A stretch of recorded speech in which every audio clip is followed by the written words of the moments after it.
사랑으로 시작하라라는 제목으로 같이 말씀을 나누겠습니다. 제가 전도사적에 사역하던 교회에서 아주 믿음이 좋은 두 분의 집사님이 계셨습니다. 어찌나 믿음도 좋고 성품도 좋으신지 사역하는 모든 곳에 이렇게 헌신하시고 항상 모든 교회 집회에 이렇게 빠지지 않고 이렇게 참석하시는 분이셨어요. 근데 충격적인 게 그 두 분에 대해서 알게 된 게 뭐냐면, 그 두 분이 굉장히 사이가 안 좋다는 걸 제가 이제 알게 됐습니다. 왜 그런지 모르는데 저도 이제 그 사실을 알고 이렇게 유심히 지켜보니까 이 두 분이 지나쳐도, 이렇게 교회가 조그만데 지나쳐도 인사도 안 하고 이 대화도 나누지 않고 그런 모습들을 자꾸 보면서 제가 굉장히 충격을 받았습니다. 이게 굉장히 신기한 일이기 때문에 그런 거죠. 보통 왜 그렇습니까? 둘이 이제 사이가 안 좋거나 그러면 보통은 마주치기가 싫잖아요. 보통은 이러한 케이스에 한 분은 교회를 떠나게 돼 있습니다. 근데 이제 두 분이 교회를 굉장히 열심히 나오고 모든 집회에 이제 잘 참석을 하시는 거예요. 그래서 제가 그 모습을 보면서 그렇게 열심히 교회를 나오면서 저렇게 어떻게 싫어하실 수가 있을까? 굉장히 의문이 들었습니다. 그래서 제가 그때 이제 대학원을 다니고 있을 때인데 신대용 교수님한테 이제 여쭤봤어요. 이 두 분이 굉장히 서로를 굉장히 싫어하시고 굉장히 불편해하고 계시는데 이분들이 나중에 죽어서 천국에 가겠습니까? 제가 이렇게 물어봤습니다. 이게 왜 그렇게 얘기를 하냐면 그렇잖아요. 우리가 생각하기에 내가 정말 싫어하는 그 사람이 천국 가 있으면 나는 천국 안 가고 지옥 간다, 이런 얘기를 할 정도로 서로에 대한 불편함이 있는 상태라면 그 두 분이 죽어서 천국에 갈 수 있을까, 이런 이제 의문이 들어서 제가 교수님한테 여쭤봤습니다. 이렇게 둘이서 이제 만약에 천국에 가게 되면 이제 가까이 근처에 살 수도 있고 좀 멀리서 살 수도 있는데 어쨌든 영원히 살아야 되니까 이게 보통 문제가 아닌 거잖아요. 그래서 제가 교수님한테 여쭤보니까 교수님이 그렇게 말씀을 하셨습니다. 굉장히 단호하고 굉장히 심플하게 둘 다 못 갑니다, 이렇게 얘기하시는 거예요. 그리고 제가 아니 왜 둘 다 못 갑니까? 예수 믿으면 다 천국 간다면 왜 못 갑니까? 그러니까 오늘 본문을 찾아주시는 거예요. 오늘 본문을 찾아주시면서 이 둘이 진정으로 마음 깊이 회개하고 화해하지 못한다면 그들은 하나님을 사랑한다라고 생각하지만 실제로 하나님을 사랑한 게 아니라는 거죠. 사실 둘은 거짓말을 하는 거라고 이렇게 말씀을 해주시는 거예요. 그러면서 둘이 못 갈 가능성이 굉장히 높다, 이렇게 저에게 얘기를 하시는데 그게 저한테 굉장히 큰 충격이었고, 사실 교회 안에 보면은 그런 사람들이 굉장히 많은데 그럼 그런 대다수가 다 천국에 가지 못한다는 겁니까? 라고 말씀을 드리니까 더 이상 얘기를 안 하시더라고요. 여러분, 우리가 오늘 이 말씀을 접하면 우리한테 굉장히 충격적이죠. 왜 그렇습니까? 우리 자신을 포함해서 우리 주변에 이런 사람들이 굉장히 많아요. 스스로는 하나님을 사랑한다라고 말하지만 형제를 사랑하지 못하는 자들이 많이 있다는 거죠. 특별히 오늘 본문 말씀은 어떠한 단서도 달지 않고 어떠한 타협도 없어요. 없어도 너무 없죠. 굉장히 단호하게 말하고 있습니다. 20절을 한번 보면 뭐라고 얘기하냐면 누구든지라고 말하고 있습니다. 누구든지, 모든 사람을 다 포함해서 한다는 말이에요. 예외가 없다는 얘기죠. 하나님을 사랑하노라 하고 그 형제를 미워하는 자가 나오죠. 하나님을 사랑한다라고 고백을 해요. 자기는 하나님 굉장히 사랑한다고 얘기하는데 이 사람이 형제를 미워하는 사람이라는 거죠. 그런데 이런 사람을 사도 요한은 거짓말하는 자다라고 이야기를 하고 있습니다. 특별히 이런 사람을 이제 꼬집어서 아마 얘기한 걸 보면은 사도 요한 공동체 안에 이런 사람이 실제로 있었던 것 같습니다. 스스로 자기 입으로 얘기를 하는 거예요. 자기는 하나님은 굉장히 사랑하는데 난 저 사람은 사랑하지 못해, 이렇게 공공연하게 얘기를 하면서 그래도 자기는 구원받는다, 자기는 그래도 하나님을 사랑한다, 이렇게 얘기하는 사람이 요한 공동체 안에 있었던 거예요. 그래서 사도 요한이 그 사람을 꼭 집어서 얘기를 하는 거죠. 그렇게 말하는 사람이 우리 중에 있는데 사실 그 사람은 거짓말하는 자다, 이렇게 얘기하는 거예요. 쉽게 풀어서 다시 말씀드리면 이것입니다. 너희 중에 스스로 말하기를 나는 하나님을 사랑하는데 쟤는 도저히 사랑할 수 없어라고 말하는 사람, 굉장히 그걸 자랑처럼 얘기하는 사람이 있는데 그 사람은 하나님 앞에서 거짓말하는 자다라고 말을 하고 있어요. 여러분, 왜 그렇습니까? 보는 바 그 형제를 사랑하지 않는 자는 보지 못하는 바 하나님을 사랑할 수 없기 때문에 그렇다라고 말하고 있습니다. 여러분, 이해가 가십니까? 보이는 형제를 사랑하지 않는 자는 보이지 않는 하나님을 사랑하지 않는다는 말씀을 하고 있어요. 저는 사실 이 말씀을 읽고 솔직히 말하면 이해가 잘 되지 않았습니다. 왜냐하면 저는 형제 사랑하는 것보다 하나님 사랑하는 게 쉽습니다. 여러분도 그렇지 않습니까? 이 형제 사랑하는 거는 참 어려울 때가 많아요. 자매도 포함하는 겁니다. 자꾸 형제만 얘기하니까 남자분만 생각하시는 것 같은데, 형제 자매를 사랑하는 게 정말 어려워요. 근데 하나님 사랑하는 건 쉽죠. 왜 그렇습니까? 우리 형제는 죄를 범하죠. 우리 형제는 나에게 상처를 줍니다. 우리 형제는 나에게 실망감을 주죠. 우리 형제는 완전하지도 않고, 우리 형제는 내가 듣기 좋은 말만 하는 게 아니에요. 내가 듣기 싫은 얘기를 하죠. 또 나에게 상처 주는 행동들을 하죠. 그리고 나의 마음을 굉장히 아프게 한단 말이에요. 아주 얄밉죠. 이런 사람을 어떻게 사랑하겠습니까? 근데 여러분, 하나님을 사랑하는 것은 쉽습니다. 하나님은 어떤 분이십니까? 하나님은 완전하신 분이죠. 죄가 없으시고 실수가 없으시고, 또 우리를 굉장히 사랑해 주셔요. 우리를 사랑해 주시되 자기의 가장 귀한 아들 독생자까지 십자가에 죽이셨잖아요. 여러분, 나를 위해서 모든 것을 주시는 분이죠. 그리고 지금도 나를 도와주시고 나와 함께 하시고 항상 나를 응원해 주시는 그 하나님 사랑하는 게 뭐가 그렇게 어렵습니까? 하나님에게는 어떠한 흠도 찾아보기가 어렵죠. 그러니까 하나님 사랑하는 건 쉬워요. 그냥 자연스럽게, 어떻게 보면은 교회를 다니고 예수를 믿으면 자연스럽게 하나님 사랑하는 건 되는 것 같아요. 근데 형제 사랑하는 건 쉽지가 않다는 거예요. 저 자꾸 나한테 이상한 소리만 해대고 나에 대해서 안 좋은 얘기만 자꾸 해서 그 얘기가 돌아 나한테 들어오면 그 사람을 어떻게 사랑할 수 있겠습니까? 그렇기 때문에 우리는 하나님 사랑과 이웃 사랑에 대한 이야기를 듣고 그런 말씀을 들으면 쉽게 이렇게 생각합니다. 하나님 사랑은 쉽지만, 내가 하나님 사랑은 할 수 있는데 형제 사랑은 나한테는 불가능해. 나한테는 굉장히 어려운 거야. 그러면서 뭐라고 얘기합니까? 나는 하나님은 사랑하는데 형제를 사랑할 수는 없어 라고 말한다는 거죠. 여러분, 형제를 사랑하기 위해서는 너무나도 많은 장애물들이 있어요. 우선 생긴 게 마음에 들지 않습니다. 뭐 특별한 이유를 댈 필요도 없습니다. 말투도 별로예요. 심지어 그 이름도 나를 어렸을 때 때렸던 그 선생님이랑 이름이 같은 경우도 있습니다. 그 이름 때문에 싫어요.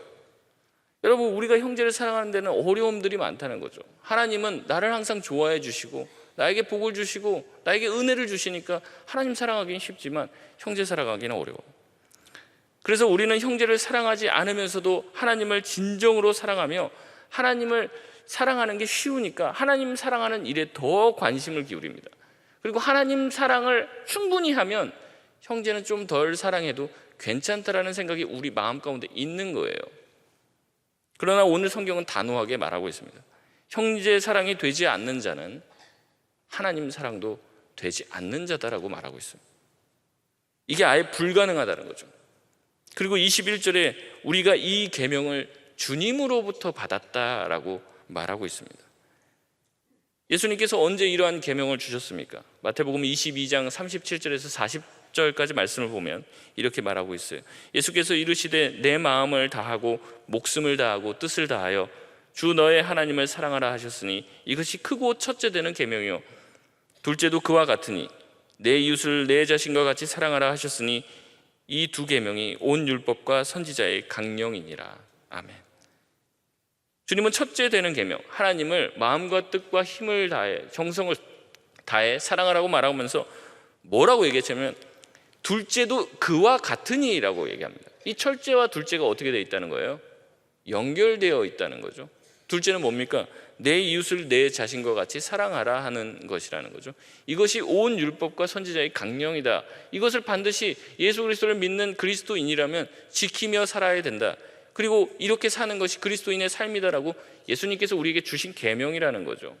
근데 이 하나님 사랑과 이웃 사랑을 우리는 머릿속으로 생각할 때 분리시켜 놓는 거예요. 하나님을 사랑하는 것, 이웃 사랑하는 게 따로 있다라고 생각을 해요. 근데 지금 주님은 뭐라고 얘기합니까? 이 둘이 같다라고 말합니다. 둘째도 이와 같다라고 말하는 거죠. 이 두 계명 모두가 온 율법이요 선지자의 강령이에요. 다시 말해 하나님을 사랑하니 형제를 사랑하는 것은 너무나도 자연스러운 이치라는 거죠. 그러기에 하나님을 사랑하는 것은 필연적으로 하나님께 사랑을 받은 그 형제를 사랑하는 것으로 나타나게 되어진다는 겁니다. 우리의 머릿속으로는 하나님 사랑과 형제 사랑을 구분해요. 하나님에게 있어서는 이 둘이 구분되지가 않아요. 우리 생각으로는 구분되지만 하나님의 생각으로는 하나님을 너가 정말로 사랑한다면, 네가 정말로 하나님의 사랑을 충분히 안다면 형제 사랑은 자연스럽게 이루어지는 것이다. 이 둘이 하나다라고 말하고 있다는 거죠. 하나님을 사랑하는 것은 이처럼 머릿속에 떠오르는 관념적인 것이 아닙니다. 감성적인 게 아니에요. 하나님을 사랑하는 것은 매우 실천적으로 나타나는데 그게 바로 형제 사랑이다라고 말하는 것이죠.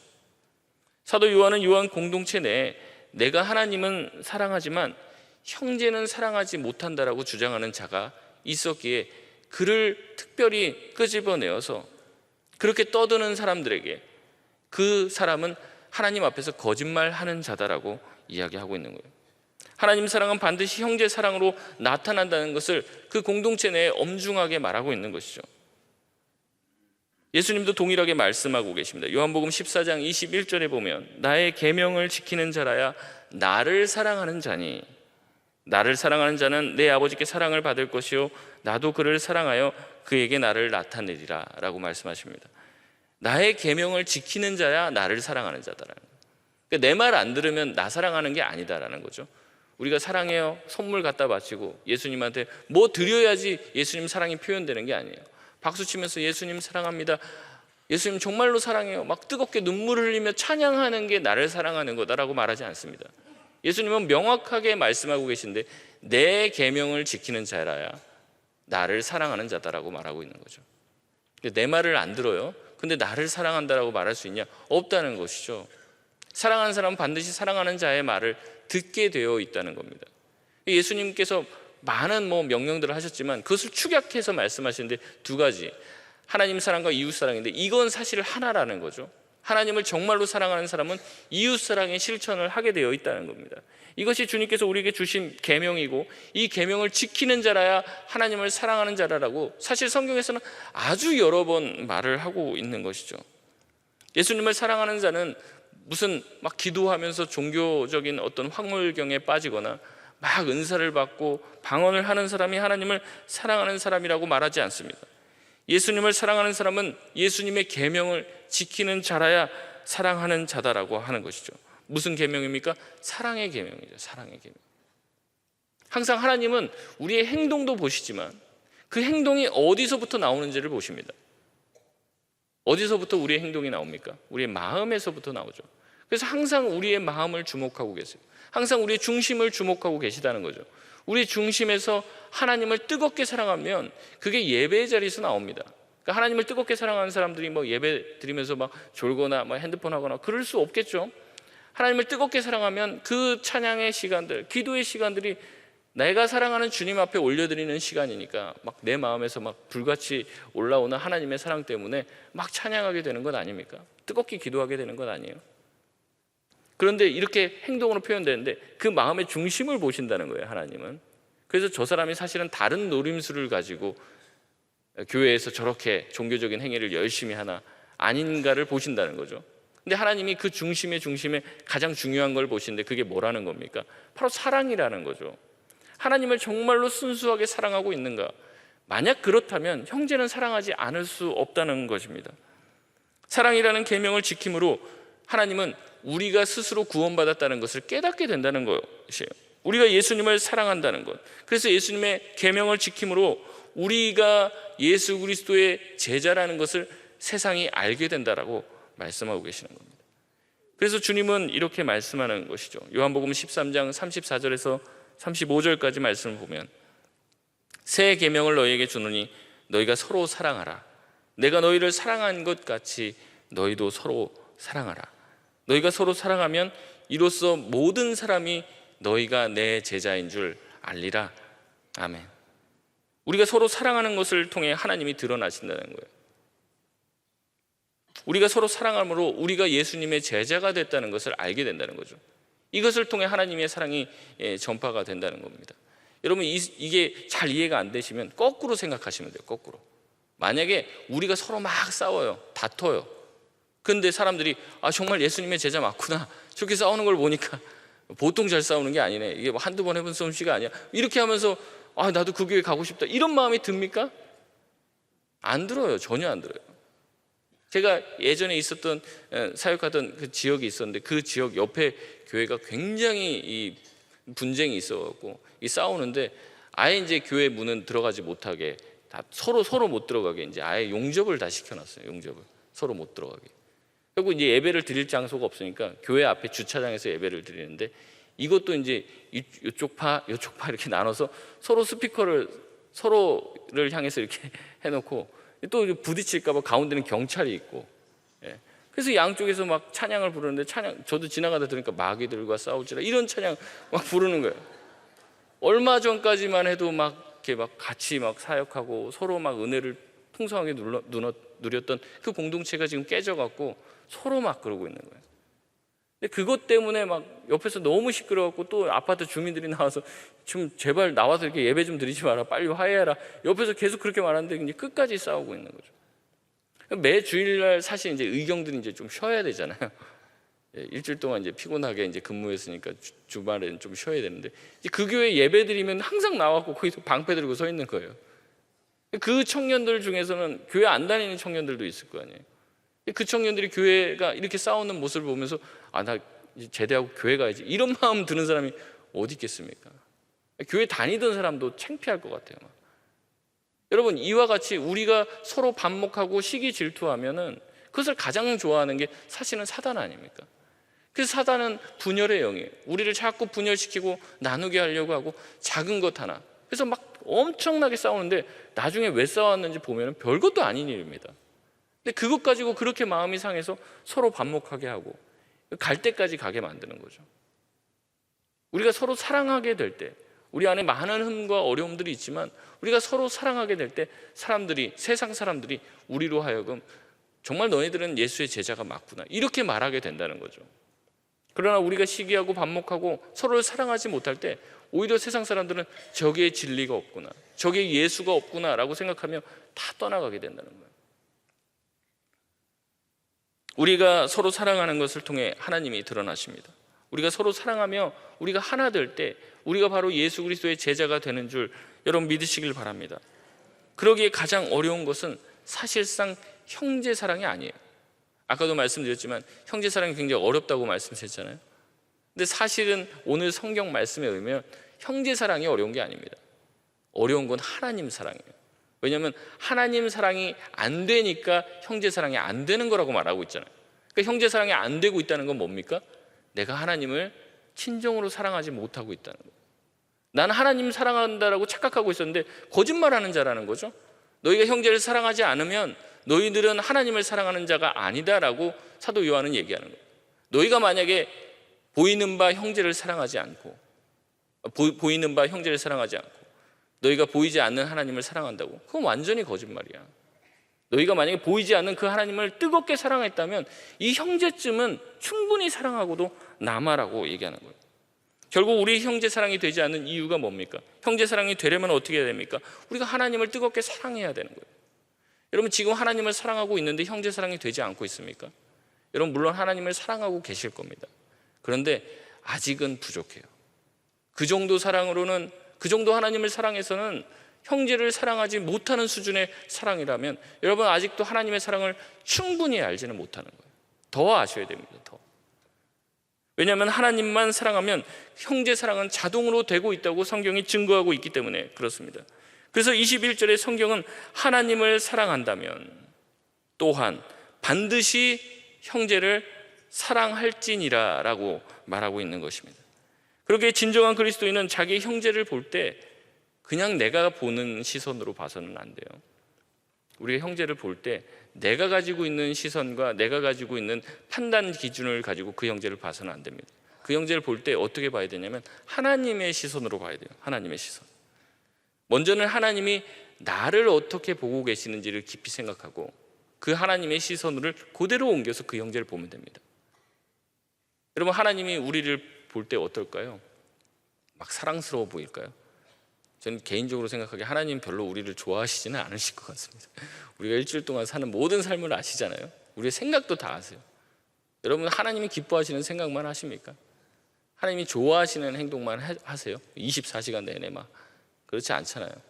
우리 삶을 정말 CCTV로 쭉 이렇게 보기만 해도 참 저 사람 어떻게 보면 예수 믿는 사람 맞을까 싶은 정도의 말과 행동과 그런 것들을 할 수 있어요. 하나님 보시기에 얼마나 그런 것들이 참 좋지 않겠습니까? 그래도 하나님은 우리를 어때요? 사랑하시잖아요. 우리의 그런 부족한 모습과 우리의 부족한 그 언형에도 불구하고 우리를 사랑해 주시고 있는 모습 그대로 받아주시잖아요. 여러분, 그 시선을 그대로 옆에 있는 형제에게 옮겨보라는 거죠. 하나님이 나도 그렇게 보시는데 이 형제를 어떻게 아끼시고 얼마나 이 형제를 사랑하시겠습니까? 여러분, 나도 참 어떻게 보면 용서받은 죄인이죠. 그러면 그 형제도 마땅히 용서받아야 되는 것 아닙니까? 나처럼 부족하고 죄악 많은 자를 위해서 정말 하나님을 수십 번도 수백 번도 배반한 나 같은 자를 따뜻하고 사랑스러운 눈길로 바라봐 주시는 그 주님의 시선을 가지고 그 형제를 바라보라는 거죠. 나를 위해 십자가에서 물과 피를 다 쏟으신 주님께서는 나뿐만 아니라 그 사람 또한 사랑한다는 거예요. 나를 위해서만 죽으신 게 아니라 그 형제를 위해서도 죽으셨다는 거죠. 얼마나 그 형제를 아끼시겠습니까? 우리가 정말 하나님을 뜨겁게 사랑한다면 하나님께서 사랑하는 자를 우리가 어찌 미워할 수 있겠습니까?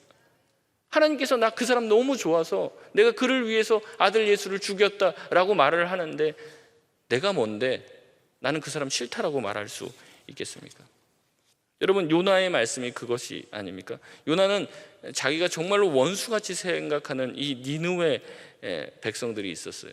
이 니느웨 백성들은 사실은 이제 이 아수르에 속한 이 아수르의 한 도시의 이름입니다. 이 니느웨 사람들을 너무나도 싫어했어요. 근데 하나님이 요나 보고 가서 거기 좀 있으면 멸망한다. 너네들 계속 그렇게 살면 멸망한다. 그 말을 선포하라고 했습니다. 근데 이 요나가 이제 선지자 노릇을 뭐 이제 하루 이틀 한 사람이 아닙니다. 하나님이 그 명령했을 때는 이 니느웨를 회개시킬 걸 안 거예요. 자기로부터 가서 이 심판의 메시지, 멸망의 메시지를 선포하라고 하면 결국에 거기에 있는 사람들을 회개시키고 좀 변화시키려고 나를 지금 보내시는구나, 이 생각을 한 거죠. 그러니까 그게 마음에 안 드는 거예요. 딴 사람 몰라도 저 사람 여기서도 잘 살고 죽어서도 천국 가면 그거는 진짜 용서 못하는 거거든요. 뭐 여기서 좀 잘 못 살다가 뭐 이렇게 천국 가면 그래도 좀 봐줄 것 같은데 나한테 그렇게 해코지한 그 사람이 막판에 예수까지 믿고 천국까지 가? 이거는 내가 이제 받아들일 수가 없는 거죠. 그러니까 이제 반대로 도망가는 거예요. 하나님은 굉장히 손이 많이 갑니다. 이 요나를 어떻게 하려고 풍랑도 준비하시고 막 물고기도 준비하시고 막 그렇습니다. 그래서 요나를 다시 니느웨로 보내시죠. 그래서 니느웨에 가서 뭐 선포하는 둥 마는 둥 이렇게 하는데도 그 나라에서 완전히 이제 회개 운동이 일어나는 거죠. 사람들이 다 변화돼요. 막 머리에다 죄를 뒤집어 쓰고 엎드려서 막 하나님 앞에 회개하는 일들이 일어나는 거죠. 그러니까 요나가 그것 마음에 들지 않아서 하나님한테 막 불평을 합니다. 하나님 뭐 이러려고 뭐 결국에 하나님 선하신 분이시네요. 네네 뭐 그럴 줄 알았습니다. 막 내 이래서 안 오려고 했습니다. 막 이렇게 얘기를 합니다. 그러니까 하나님 또 박넝쿨을 준비해서 박넝쿨로 그늘 만들어 주셨다가 하루 만에 그걸 싹 걷어가 버리세요. 그러니까 요나가 또 그 뜨거운 동풍과 또 내려쬐는 햇빛 때문에 고통스러워서 차라리 날 죽여주십시오. 어쩐다고 나를 여기까지 이제 불려갖고 그냥 나를 이렇게 고생을 시킵니까? 막 이렇게 하나님께 불평을 하자 하나님께서 이렇게 말씀하시는 거예요. 요나서 4장 10절에서 11절까지 말씀입니다. 여호와께서 이르시되 내가 수고도 아니하였고 재배도 아니하였고 하룻밤에 났다가 하룻밤에 말라버린 이 박넝쿨도 아꼈거든. 하물며 이 큰 성읍 니느웨에는 좌우를 분별하지 못하는 자가 12만 명이요 가축도 많이 있나니 내가 어찌 아끼지 아니하겠느냐 하시니라. 여러분, 그걸 알아야 됩니다. 그 죄인들이라고 하나님이 다 버리시고 다 죽여버리고 싶고 그런 게 아니에요. 이 니느웨 백성들, 좌우를 분별하지 못하는 12만 명의 어린아이들, 남녀노소 모두를 포함한 사람들, 그리고 거기에 있는 가축까지도 하나님은 아낀다라고 말하고 있어요. 내가 어찌 아끼지 않겠냐. 이게 하나님의 마음이에요. 여러분, 하나님께서는 이 하나님의 마음을 요나가 좀 알기를 원합니다. 요나야, 너 저 사람 되게 미워하지? 근데 나는 저 사람 사랑하는데 네가 좀 그 마음을 좀 알아주면 안 되겠니? 뭐하러 막 요나를 위해서 막 이렇게 막 힘들게 막 뭐 풍랑도 준비하시고 여러 사람 고생시키시죠. 막. 여러분, 왜 그런 일들을 하십니까? 하나님께서 이 요나가 자기의 그 국가적인 이데올로기에 갇혀서 자기 나라를 공격한 이 니느웨, 이 아수르 백성들을 막 싫어하고 분노하고 했던 것, 여러분, 그런 시선으로 보지 말고 하나님의 시선으로 보라는 거예요. 내가 그들을 아끼지 않겠냐. 그들 또한 내가 지은 나의 피조물인데 하나님의 시선으로 보길 원하신 거죠. 죄악으로 가득 찬 저 니느웨도 하나님이 아끼신다는 것을 요나가 이해하기를 원하셔서 그렇게 번거로운 과정들을 거친 거예요. 풍랑이 일어나서 선원들이 막 고생을 하고 뭐 배도 다 막 끊기게 됐겠죠. 그리고 3일 동안 그 물고기는 뭔지라고 이렇게 소화불량에 시달려갖고 그 요나를 이렇게 품고 있다가 또 겨우 토하게 만들고. 여러분, 이런 일을 행하신 이유가 뭡니까? 회개치 않는 니느웨를 변화시키려고 하시는 하나님의 뜻도 있지만 이 선지자인 요나가 아무리 하나님의 말씀이라면 어떤 얘기라도 선지자면 순종해야 되잖아요. 근데 이 선지자 너도 네 마음에 안 드는 명령을 내가 한다면 순종하지 않은 그런 아주 수준 낮은, 아주 하나님의 말씀에서 되게 순종 잘하는 선지자인 줄 네가 스스로 착각하는데 그렇지 않다. 너도 네 마음에 들지 않는 내가 명령을 하면은 너도 언제든지 나를 버리고 떠날 그런 수준의 사람이다. 너도 그런 죄인이잖아. 니느웨 사람들도 그런 죄인이야. 오히려 이 사람들은 복음을 한 번도 듣지 못했기 때문에 이렇게 살고 있는지도 몰라. 주님은 그렇게 말씀을 하시는 거죠. 그래서 요나로 하여금 그 하나님의 사랑의 마음을 깨닫게 해주시기를 원하신 것입니다. 여러분, 우리도 마찬가지죠. 우리 옆에 사랑하기 힘든 형제를 볼 때 참 사랑하기 힘들고 참 사랑하라라는 그 명령을 주신 그 하나님이 때로는 참 부담스럽습니다. 하지만 하나님이 그 형제를 우리 옆에 두신 이유는 그를 바라볼 때 하나님으로 그를 바라볼 뿐만 아니라 나 자신 또한 그와 못지않은 죄인인데도 나를 사랑해서 구원하셨다라는 하나님의 그 사랑을 깨닫게 해주시기 위한 것이죠. 그래서 우리 자신을 봤을 때 또한 그 형제를 봤을 때 내가 그 형제를 용서하지 못하는 그런 이유가 있어요. 그래서 그 형제를 이런 이유 때문에 저런 이유 때문에 용서하지 못하잖아요. 근데 하나님에게도 어떻게 보면 나한테 그러한 이유가 있을 수 있다는 거죠. 근데 하나님은 그 형제도 사랑하셨어요. 나도 사랑하셨어요. 그럼 내가 그 형제를 사랑하려면 얼마나 큰 사랑이 있어야 됩니까? 내가 보았을 때 그 형제의 그 잘못을 뛰어넘는 사랑이 있어야지 그 형제를 사랑하고 품을 수 있는데, 그렇다면 과연 하나님의 사랑의 크기는 얼마나 크냐는 거죠. 우리가 그 형제를 보면서 그 사랑의 깊이와 넓이를 깨닫게 하시길 원한다는 거예요. 저런 사람을 사랑해야 된다고 생각할 때 우리에게 얼마나 큰 사랑이 필요한다는 거죠. 나 같은 사람은 나 같은 사랑을 가지고는 저 사람 사랑도 못해요. 그럼 하나님이 나를 사랑하시고 저 사람을 사랑하는 그 사랑은 얼마나 큰지 우리가 짐작하게 되는 것이죠. 그렇게 하나님을 사랑하고 형제를 사랑하는 자가 될 때 하나님의 사랑이 우리 안에 넘치게 될 줄 믿습니다. 여러분, 그렇게 저와 여러분이 살아가게 될 때 하나님께서 우리 가운데 주시는 은혜로 말미암아 우리가 정말로 사랑하는 공동체가 되고, 우리가 그렇게 사랑하는 공동체가 될 때 주의 복음이 우리의 교제를 통해서 흘러가게 되는 거예요. 우리 주변에 있는 많은 사람들이 사랑이 없어서, 사랑이 배고파서 찾아오지 않습니까? 그런데 많은 경우에 보면 교회에서 오히려 상처받고 교회에서 떠나는 사람들이 더 많이 있죠. 오히려 그 사랑을 찾아 헤매다가 어디로 가게 됩니까? 이단으로 가게 되는 거예요. 이단.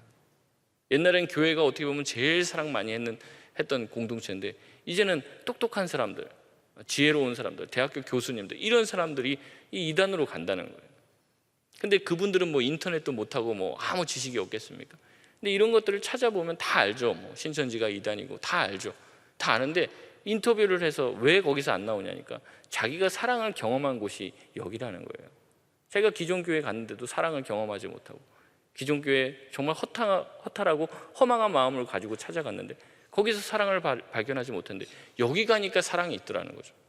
그래서 거기서 사람들과 친해지고 거기서 너무 뜨겁게 사랑하니까 거기를 도대체 빠져나올 수가 없다는 거예요. 거기를. 자기네들도 뭐 이단이고 잘못된 교리 가르치는 거 다 안 돼요. 근데 거기서 못 빠져나오는 거예요. 우리가 잃어버렸던 사랑 다시 한번 회복할 수 있는 저와 여러분 되시길 바랍니다. 우리 전통교회가 이 사랑을 회복해야 돼요. 이 형제 사랑. 이 형제 사랑이 더 나아가서는 원수 사랑까지 나아가야 되지 않겠습니까? 그렇게 함으로써 주님께서 우리를 변화시켜 주시고 우리를 좋은 복음의 통로로 사용하게 되실 거예요. 말씀을 마치겠습니다. 요한일서 4장 12절에 보면 어느 때나 하나님을 본 사람이 없을 때 만일 우리가 서로 사랑하면 하나님이 우리 안에 거하시고 그의 사랑이 우리 안에 온전히 이루어지느니라 라고 말하고 있습니다. 우리가 서로 사랑할 때 비로소 하나님이 우리 안에 거하시게 되고 그 사랑이 온전하여질 줄 믿습니다. 요한의 공동체에는 나는 하나님을 사랑하는데 형제는 사랑하지 않아 라고 말하는 자가 있었어요. 하지만 그 사람은 하나님 앞에서 거짓말하는 자로 발견되어지는 거죠. 바라기는 우리 수영로 성도들은 그런 분이 한 분도 안 계신 줄 압니다. 바라기는 우리 모두가 하나님을 뜨겁게 사랑하는 마음으로 우리 주변에 있는 우리의 마음을 참으로 아프게 하는 그 형제 또한 사랑하고도 남는 그 하나님의 사랑을 깨닫게 돼요. 이제는 형제의 사랑을 넘어 원수를 사랑하고 품고 용서할 수 있는 데까지 이르러 이 세상 가운데 교회가 하나님의 참된 사랑을 품고 있음을 여전히 보여줄 수 있는 온전한 제자들의 공동체가 되시길 주의 이름으로 소원합니다.